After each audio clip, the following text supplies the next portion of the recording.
Hey you guys, Jim Presley here. I'm a keyboard player in Las Vegas, and I was able to use the QSC K12 powered monitor cabinet, small cabinet, on my gig for the past couple of nights. It turned out to really be great. And I've been using powered monitors for a while. As far as affordability and versus quality, this will be right up at the very top. You've got a lot of power, your 1,000 watts, and in the back, if you crank your volume all the way up to the very top, you won't get any noise. It'll be just like it's off until you hit it. So that's a sign of a good power amp anyway. This particular cabinet in the back, it has two separate inputs and two separate volume controls for those inputs, and it also has your right and left out.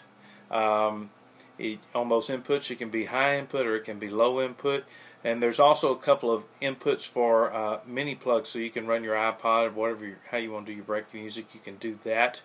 Even the electrical cable that you plug in for your power, your AC cable, has a little snap on it, so it can't actually accidentally get knocked out if you're doing an important job.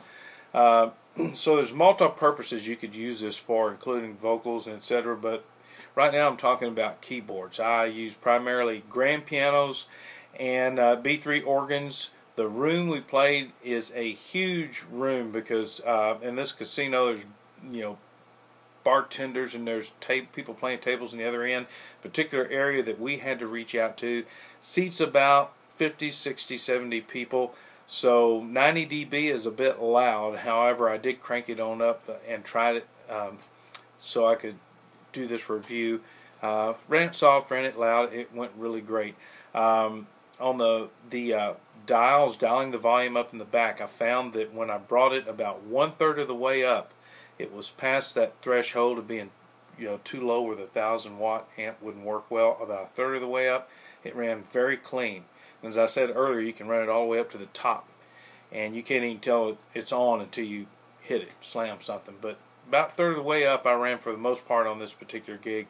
Very, very clean.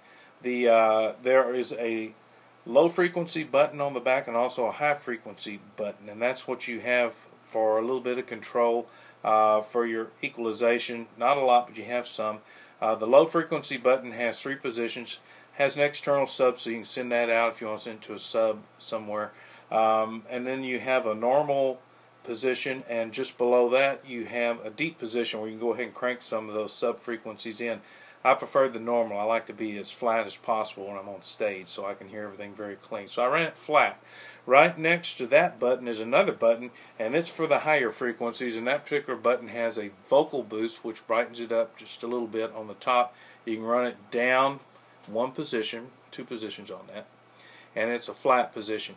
For the grand pianos, I seem to find it sounded better if I just ran with the vocal boost, so I brightened it up just a tad, and then the normal position again on the low frequencies. So it's a great unit. I cranked it up, I brought it down, played at different levels. It's not very heavy, doesn't take up very much space.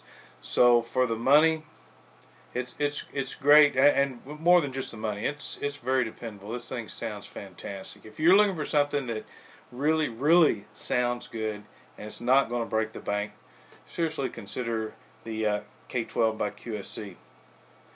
It's a great monitor. Thanks a lot.